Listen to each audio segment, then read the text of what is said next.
This stately old home, Tregenna, situated on a large property at Collinswood, was to be the location of the ABC's fourth TV service, ABS Channel 2. Construction of the studio complex began soon after purchase in early 1959.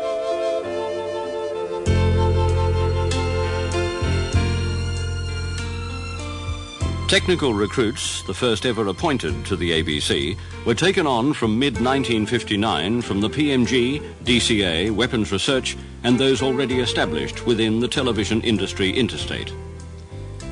Even while the building was still under construction, these technical types were responsible to both install and later operate the TV equipment, much of which was imported from overseas. Staging workshop crews included Jim George and Mark Anders, under the direction of Bob Wealthy. Whilst in the telecine area, Charlie Muscat and Bill Legg formed part of the technical team, together with Graham Harris and Keith Burks. Trevor Bauer and Peter Syme check out the transmission monitors. Studio 51 was well underway with Eric Haynes, Sid Cole, John Cockcroft. High-pressure media publicity was given to all television stations in those pioneering days, and the ABC was no exception. As opening night approached, ABS Channel 2 promised a great variety of programs to satisfy all tastes and all ages. Adelaide was tuned and ready as March the 11th, 1960, finally arrived. The official opening of ABS Channel 2 may be seen in 30 seconds from now.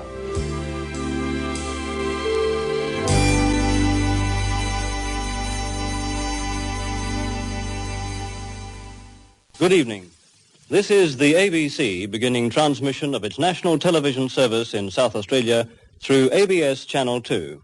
Tonight it's my pleasure to be associated with the opening ceremony of this, the fourth ABC television service in Australia. Well, now it's time for the news. You're watching ABC Television, ABS Channel 2. The time is 23 minutes past 7.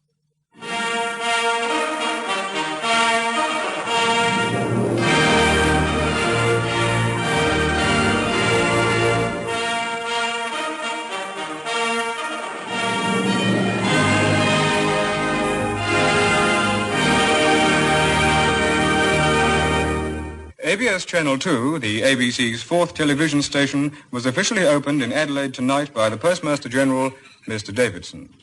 The station's studios and administrative offices are at Collinswood, only 3 miles from the heart of Adelaide. The studio building has a mast 180 feet high. Facial makeup is applied to everyone before they appear in front of television cameras. Mrs. Leggett is in charge of the makeup section, and in the newsroom, journalists prepare the television news bulletins. The studio cameras transform the picture they see into electronic signals, which are carried by cables on the first stage of transmission to your set. From this tower above the Collinswood studios, a microwave link sends the signals to the main transmission tower at Mount Lofty. The tower, 440 feet high, then sends the pictures to you. Well, the weather today has been cool here in the southern part of the state. It has been warm up in the interior. We'll give you a few figures in a moment. Perhaps the most important news for everyone interested in the weather this weekend and tomorrow especially is, of course, the opening of the Arts Festival and apparently the Weather Bureau. The weather forecast was brought to you by Peter Dell. And now we're going to join Sergeant Bilko for the Phil Silvers Show.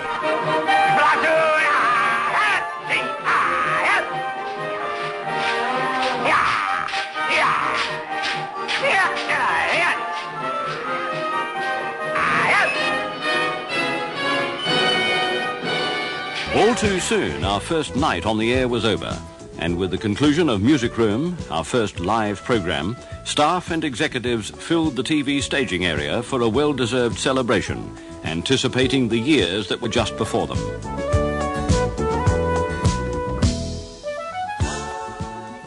Publicity placed ABC TV before an eager Adelaide audience as a vital part of our way of life in those days. And if you didn't receive a copy of TV Times or a newspaper, our First Lady of Presentation, Kay Withers, kept us informed each night, right after the news and weather. Take her to dance, take her to tea. I'll things I do for producers. This is to draw your attention to the fact, if you haven't already realised it from the TV Times, that a handful of songs is on tonight at 8 o'clock. And in a handful of songs tonight, we have quite a lot of numbers from the roaring 20s. There'll be a soft shoe shuffle with Wally Carr and Josie Crease, and also some numbers from The Boyfriend and The Girlfriend. And for those of you who aren't so keen on the sheiks and flappers of the roaring 20s as we are, there'll be some songs from other eras too. And the cast, Josie Crease, Wally Carr, Roy Wooding, Doreen Govett, and Eric George and his trio provide the musical backing. Don't miss it, will you? Tonight at 8 o'clock, a handful of songs. Well, now it's time for the first program in our evening lineup. This is ABC Television from Channel 2 in Adelaide. Beep, beep, beep, beep.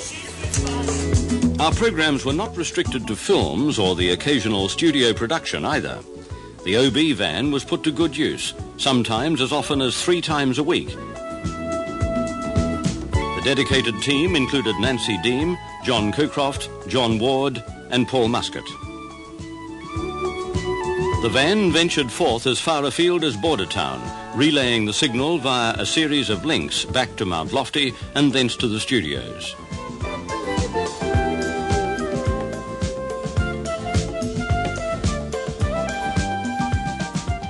Meanwhile, an intensive training program involved those who were recruited from the world of entertainment and radio. Here, Greg Sharp instructs Colin Hamilton, Alan Hodgson and Jeff Dugan into the technical aspects of Studio 51. Facilities through the studio were aided by Greg Sharp, Johnny Johnson, Jeff Dugan and Barbara Finesse. Here, Eric Wilcox and myself are involved with virtually a full crew, including 2 cameras and microphone boom. Take it easy in the afternoon on ABC Television, where there's fun for all at home. See Why Is It So? Every Monday, Tuesday and Wednesday. Mr. Ed will be seen 4 nights a week at the new time of 6 o'clock, and the new series of Doctor Who will be seen Monday to Thursday at 6:30. Well, there's an excellent lineup of first-class viewing for you on every afternoon, Monday to Friday, from 3:30 until the news. We hope you can join us. And a very courageous team dared to produce Party Time once every 2 weeks, when 50 or so children were let loose among the cameras, cables and lights. Bob Moore and Cliff Neat, as Nolly the Gnome, helped to keep all under control. In closing this momentous time of looking back, let's recall the fun times as the good old days live again. Oh, the girl from Granny's. I'm the man from Auntie. Get it? Got it? Good. First. You all right, cameraman?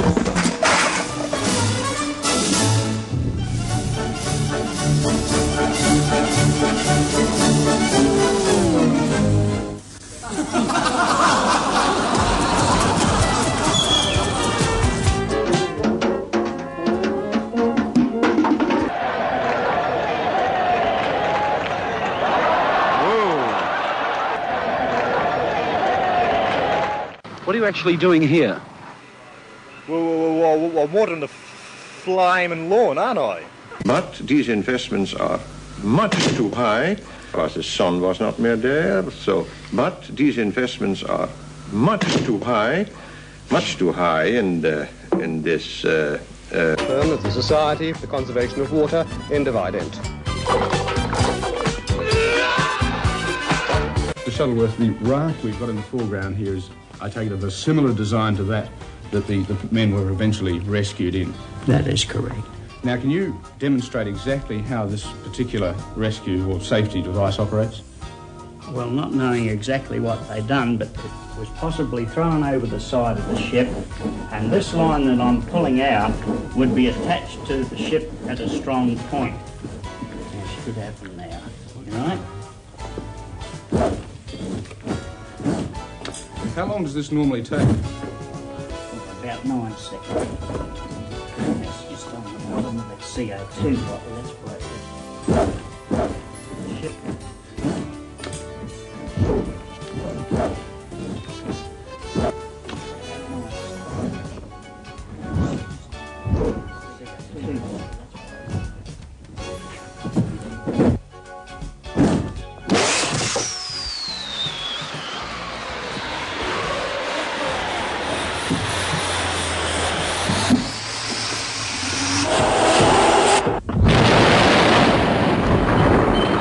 Bob Caldecott with the regional news.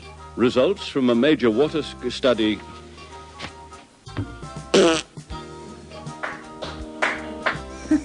Richard, looking back, some of the less publicised events in the past 25 years through the eyes of the first presenter of ABC Television in South Australia, Bob Caldecott. I must confess I can think of a few not terribly well publicised events myself.